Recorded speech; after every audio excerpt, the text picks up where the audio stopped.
Hello, everybody. It's Dave Neal, stand-up comic and host of Bachelor Nation News. Every day there is a new baby announcement. This day we've got Courtney Robertson, one of the greatest villains. We say that with the quotes and with love because we love Courtney Robertson, one of the greatest villains of all time from the Bachelor franchise. Follow me on Instagram at DNeals, and also I'm on Patreon, patreon.com/Dave Neal for private behind-the-scenes bonus content. And every afternoon, Bachelor Rush Hour, the hit podcast. Bachelor alum Courtney Robertson is pregnant with baby number 3. We're having another boy. We have a People's exclusive, folks. The After Reality podcast host shares son Joaquin and daughter Paloma with her husband Umberto.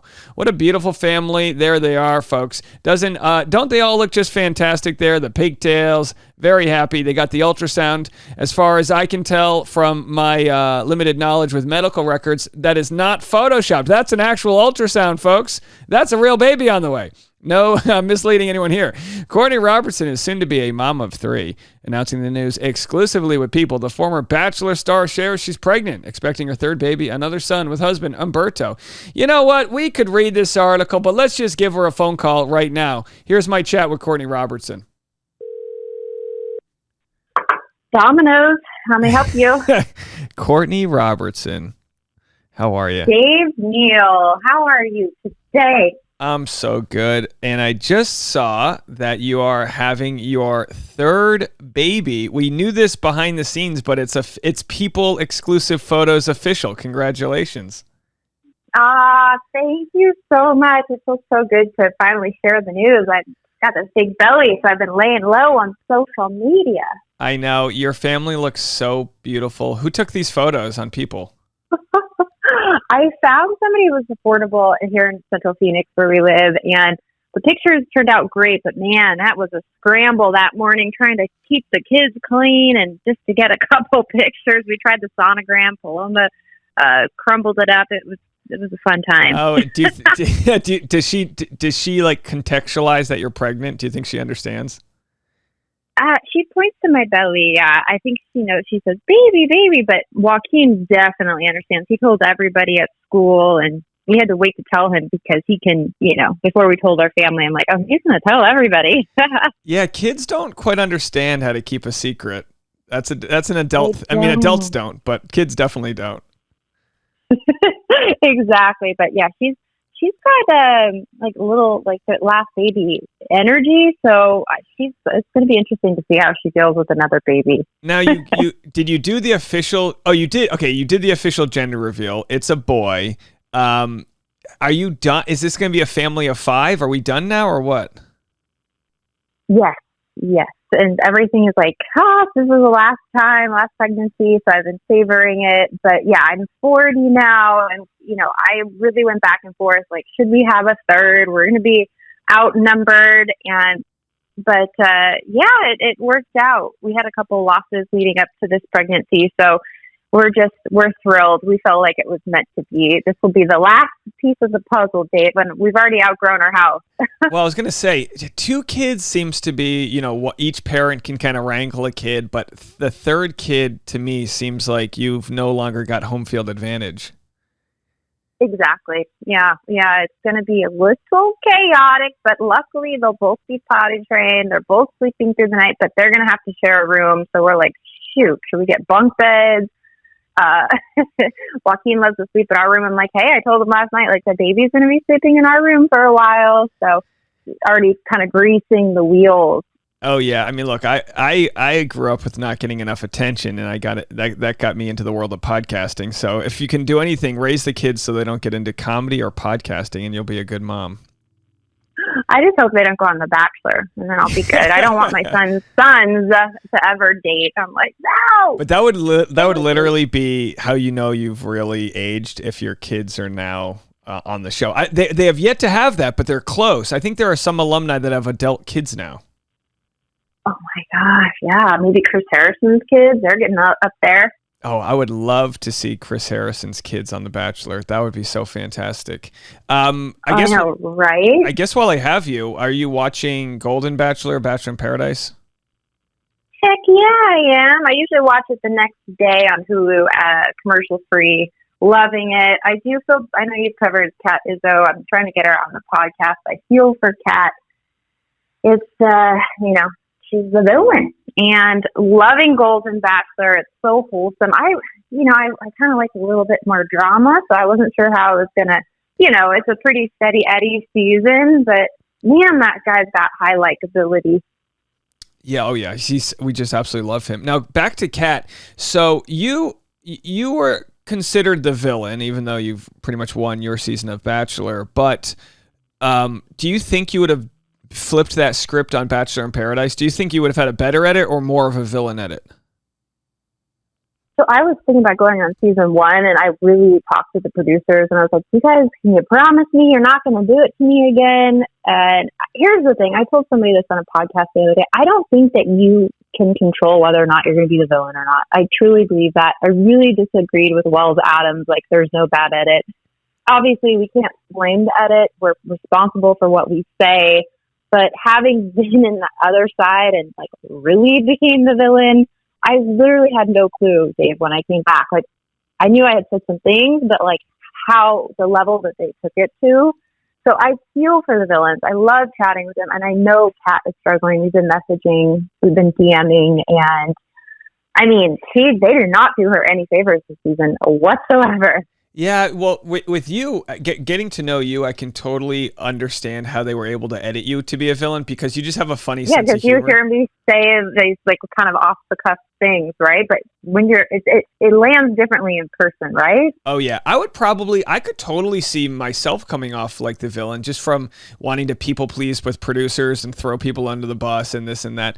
Now with Kat Izzo, people go, well, she said those words, and my thought is, even if she said the words that she said, she's still like, rather than take it as someone being mean, they're really just like, they're in fear. They're afraid of rejection. You're dealing with all of these like high school emotions that are coming back because everyone's vying for the same people. It just seems like blame the toxic environment more than the person is my thought.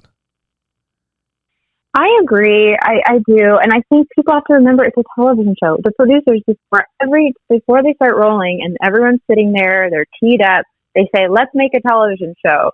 And I just think what people don't realize is like how much is filmed and what's actually shown because there's so many cast members, right? So you have to make, let's say, a 2-hour show, and you sit in those interview rooms for a long time, and what's actually shown is like, I did the math once, it's like 2% of what is actually filmed.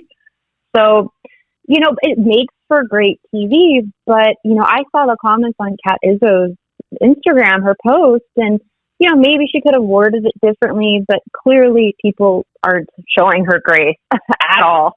Yeah, and I think there's also something to it where they're like, you and her are both kind of like the model good looks, and I wonder if that's just an added target to somebody because she's beautiful and she's out there not giving the audience, I don't know, homegirl pageant edit. She's kind of more raw. So again, it's never about making excuses for people. It's just about saying, when are we going to realize that it's not real life? Right. When also you think about like the friendships that are like, you see these Bachelor seasons now where all the women are good friends. She's best friends with Charity Lawson, for God's sakes, and you see that on the main seasons, but on Paradise, it's a different kind of a thing. And I don't think you can fault her for playing the game. She dated Brayden, then it was the other guy. Like, that's what you do in Paradise. I would do exactly the same thing. Going back to what you asked, though, if I was on Paradise, I think I probably would have been similar to a villain edit, which is fine. I probably would have been going for the guy that I wanted, no, whatever, holds bar. Now, not to get too personal, but you're having your third baby here. Do you think are they no longer talk about the boom boom room on Bachelor in Paradise? Are they having sex? I am so curious. I would love to know that, and I think so. And I've talked to other people that have been on the seasons, and they say they love going there because it's the only room that has air conditioning, which makes sense. So it's like, oh, okay, you're going to melt here all day. You see that everybody sweating on the beach, and the boom boom room, from what I hear, is the only one with AC. So that's so funny. I think we're about to find out this week because it looks like Kat's heating up with, was it John Henry? He's got one of those names. You have to say the full name. Yeah, look, they're a good duo right there for sure. Yeah, because I wondered about the boom boom room because I heard this this thought that you have to know somebody for 6 hours before you decide if you want to have sex with them or not. Well, usually you decide well, let me rephrase that. Usually you decide right away if you would have sex with them, but in most cases people want to spend 6 hours together. So that might mean 2 or 3 dates or one really long date. So when you factor all the time they spend on the beach, by day 3 they should be good to go, is my thought. It's like the third date rule, right? They always say you should wait 3 dates. And, but obviously they're not showing it. I kind of feel like in the last couple seasons, though, they kind of do it towards the end before they come down and say, like, okay, you need to decide if you're going to leave engaged or whatever. And I feel like that's usually when they kind of highlight the boom boom aspect. Yeah. But yeah, you want to test drive the car before you buy it. Well, because I mean, you were on The Bachelor a while ago, but enough to know how it all works. Was that something you were wondering when you went into the show? Like, are people actually setting this time aside? How, because it's one thing to worry about how your edit's going to be judged. It's another to worry if they're going to, do some weird pun after your morning after episode, like the sprinklers go off or something, Oh yeah. Well, they tried so hard to get me to after the skinny dipping scene, they tried to get me to admit to what happened out there.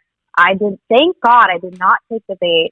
And then after the fantasy suites that morning, they woke us up at like 4 or 5 o'clock in the morning. And then that night was the rose ceremony, which I realized, like, oh shit, I was the last overnight or whatever. But in the morning, they put me on camera and they were just grilling me. They were trying to get that little sound bite, of like, how did the night go? And I didn't give it to him, thank goodness. Yeah, you know what? I don't know how I would react with that, but I tell you what, I give you credit for skinny dipping. My anatomy does not do, maybe a well-regulated hot tub would be okay for me, but I don't know if I'm running into open waters, salt water. I don't know. That's not a home game in my book. Oh, well, luckily the water was warm. It was Puerto Rico. But on the flip side, as I got attacked by some water bugs and had a massive allergic reaction, and they had to get the paramedic and give me a bunch of IVs that kind of calmed I had a head to toe body rash. So that was not shown. Oh, sexy. Very sexy, Courtney. It was worse the off mic time, though. They didn't have mics on us out there. And I was smart enough to know, like, ooh, I could really shake them down, and basically told them, like, hey, I don't like this girl. Yeah, she's got to go. And are those the same type of water rashes, like when a jellyfish stings you, you got to get someone to pee on you? Because that would be a different, type of fantasy suite date, depending on who's asking. Yeah, right. No, it was like a major allergic reaction. I've never been stung by a jellyfish, thank goodness. But well, so I'm looking at your podcast, After Reality. You just had a pretty big Bachelor guest, Becca Martinez. She's got 3 babies, and you're well on the way. How did that convo go? You know what? It went really well. Loved chatting with her. She's got some great motherhood tips. And then she shared some stuff about her season with Ari. We dated the same guy, so we had a fun chat about that. But she shared something that they brought her back and recorded something after he gave her the boot, and like they were kissing. So she shared some stuff that didn't make air, which I was like, wow, I never knew that. So it was a fun chat for sure. I loved having her. Courtney, what a good tease that is. I'm going to have to go check that out. That's a great tease. Well, look, I don't want to take any more of your time. I know you're busy. I want everyone to go support you. I will put a link below, and every listen helps pay for a diaper, folks. Well, that is true on daycare. Shit, I saw your GoFundMe. I'm going to contribute to that, Dave. And I did talk about you in the opening of my episode. I feel badly that you and Steve are spearheading this whole Clayton thing. And, I mentioned in my intro that I'm in Clayton's corner. I've messaged him offline, but I live in the same state as Jane Doe, and I'm a little bit scared of her. So, I think you should be. I think you should be. No, well, thank you, because I felt bad when you guys Steve or somebody was talking about like how nobody else has covered it, and it is massive story in Bachelor Nation, but I'm a little bit worried because I live in the same state as her. Oh, Courtney, you're a mom. Don't stick your neck out for us. We're doing just fine. But no, seriously though, Steve has been great. I love our little community, and I can't wait for him and I to tell the full story when all the dust settles. But anyway, well, let me know if you need anything. My husband's an attorney, so we're always in your corner. I know. And thanks for hopping off with me real quick. I gotta have you back soon on After Reality. Oh, please do. Yeah, absolutely. Thanks again. Leave it to Courtney Robertson to always give us the tea. I mean, we just wanted to talk about her upcoming baby. Now we got Ari and Becca. So much to get into. Kat Izzo, thoughts on being a villain and all that jazz. Hope you enjoyed this. We'll have more content this afternoon on Bachelor Rush Hour, the hit podcast. See you then.